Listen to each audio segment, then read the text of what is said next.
बिहार को उसका अब एक नया सम्राट मिल चुका है। जी हाँ, बिहार के अब मुख्यमंत्री बनेंगे सम्राट चौधरी। भाजपा विधायक दल के बैठक में एक बड़ी फैसला ली गई है, जहां पर उनको अपना नेता चुन लिया गया है। देखिए, सम्राट चौधरी भाजपा के ही नहीं बल्कि प्रधानमंत्री मोदी और अमित शाह की पहली पसंद बनकर सामने आए थे। कई मौके पर सम्राट चौधरी ने जो है यह दिखाया था कि बिहार में बीजेपी का नेतृत्व अगर कोई आगे बढ़ा सकता है तो वो सम्राट चौधरी हैं। कई मौके पर सम्राट चौधरी, चाहे वो अपनी रणनीति से सत्ता में नीतीश कुमार के साथ गठजोड़ करके सरकार चलाना हो या फिर विपक्ष में होकर के सरकार पर और जरूरत पड़ी तो नीतीश कुमार पर हमलावर होना, दोनों तौर पे सम्राट चौधरी ने भाजपा और खास करके प्रधानमंत्री और गृह मंत्री अमित शाह को ये करके दिखाया था। और इसी का नतीजा है कि जब एक बार फिर 20 वर्षों के बाद, लगभग 20 वर्षों के बाद, 2 दशक खत्म होने के बाद नीतीश कुमार ने जब इस्तीफा दिया तो अगर किसी के नाम पर मुहर लगी तो वो सम्राट चौधरी का है। RNP ग्रुप ऑफ इंस्टीट्यूशंस में नर्सिंग और पैरामेडिकल कोर्सेज में नामांकन शुरू। आधुनिक लैब, अनुभवी फैकल्टी और बेहतर प्रैक्टिकल ट्रेनिंग के साथ रोजगार की मजबूत तैयारी।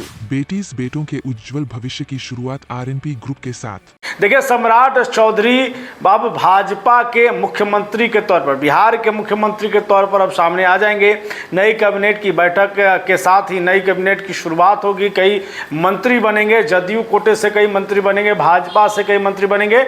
लेकिन फिलहाल इस वक्त जो है वो सम्राट चौधरी का मुख्यमंत्री बनने का जश्न मन रहा है।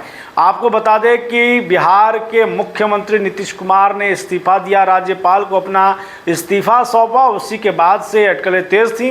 सम्राट चौधरी का नाम अक्सर हमेशा से, चाहे वो फिर मुख्यमंत्री की रेस में हो या कई अन्य मीडिया सुर्खियों में हो, सब जगह पर सम्राट चौधरी का नाम आ रहा था।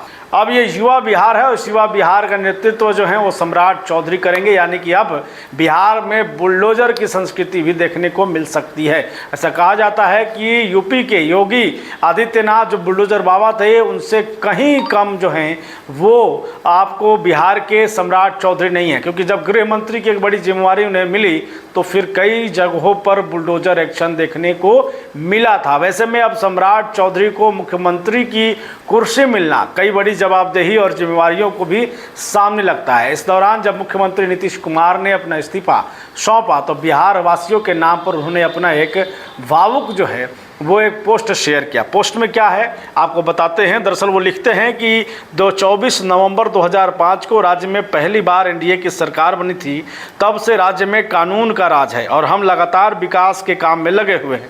सरकार ने शुरू से ही सभी तबकों का विकास किया है, चाहे हिंदू हो, मुस्लिम हो, अपर कास्ट हो, पिछड़ा हो, अति पिछड़ा हो, दलित हो या महादलित हो, सभी के लिए काम किया गया है। वहीं पर नीतीश कुमार लिखते हैं कि इन दिनों काम को और आगे बढ़ाया गया है।